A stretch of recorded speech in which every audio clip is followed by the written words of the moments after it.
There are several mistakes that we see encountered by diagnostic as well as device companies when they're bringing products to market. The key ones that we see the most often are not enough investment in trials and publications to provide clinical justification for the product's use. This is extremely common within the lab-developed test arena. So it's really important to invest adequate resources in building a strong clinical case for why this diagnostic or why this device should be used. The second area where a lot of people don't necessarily invest adequate resources is in the support services that they're offering for the physicians and the patients. Patients and physicians just do not like to have to work hard when it comes to prescribing diagnostics or devices or receiving them.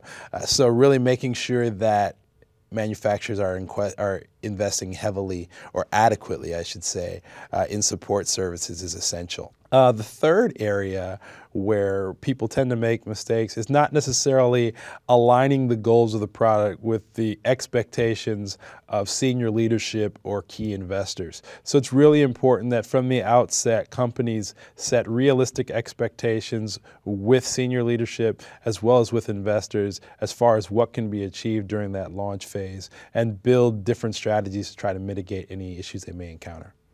There are several benefits that come from making sure that the right processes and technology and expertise are in place at launch for these various devices and diagnostics.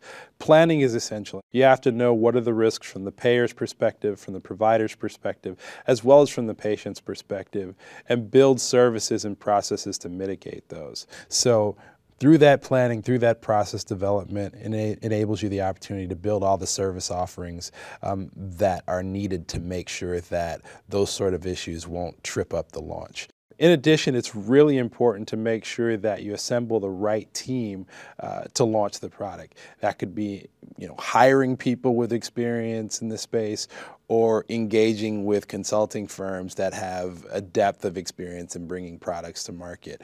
It's a much less painful process when working with someone who's very comfortable with the landscape and who's navigated it for companies that have come before you.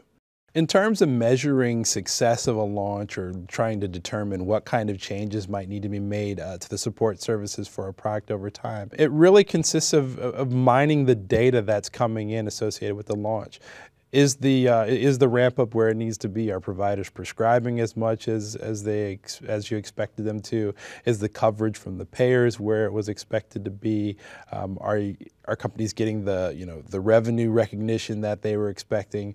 And if they're not, then there's several levers that may need to be reviewed. May need to turn on additional service offerings for the providers.